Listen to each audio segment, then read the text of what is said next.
When I taught in the maximum security prison, each day I had to walk through a metal detector, just like all the other employees.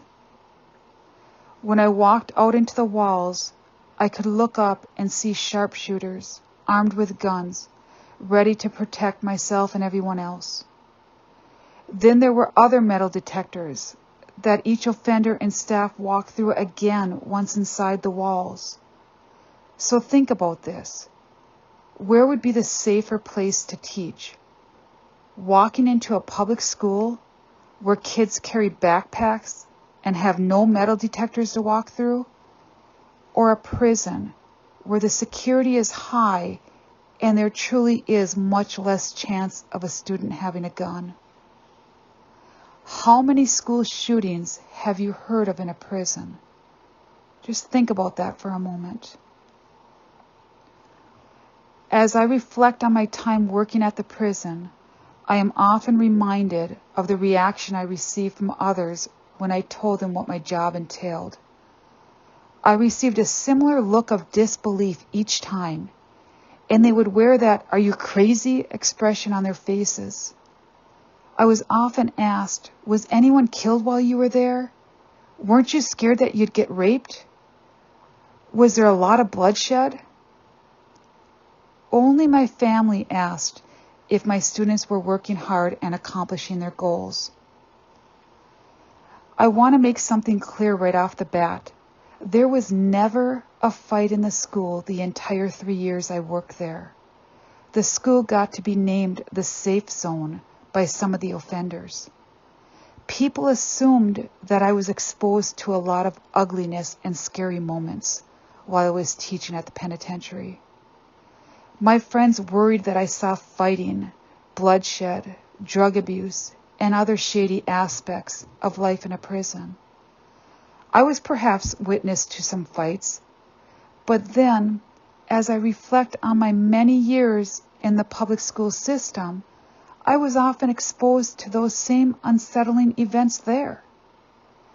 As a high school math teacher of 28 years, I saw hunger and pain, abuse and fighting, right inside the halls of our small town schools.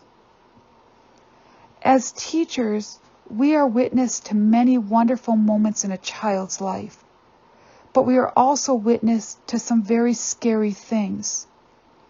We are often the first to notice if a child has a new bruise on his arm, or if there are cut marks when a young lady reaches for a pencil.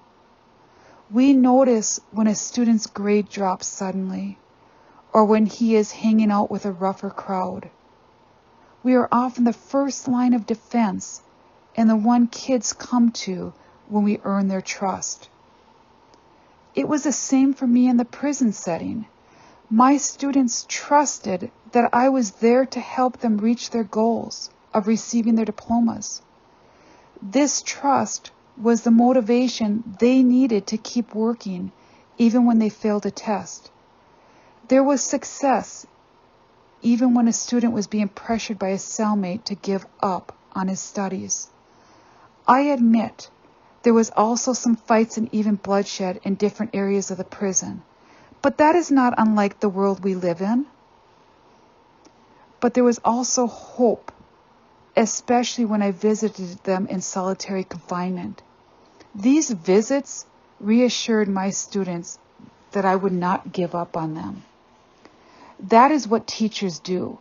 We are far from perfect, but we're doing our best. We put ourselves in front of our students and tell them we are here for them.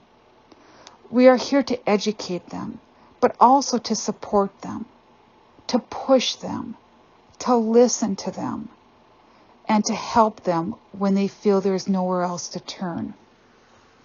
My point of this blog is not for you to think which classroom is better or more rewarding.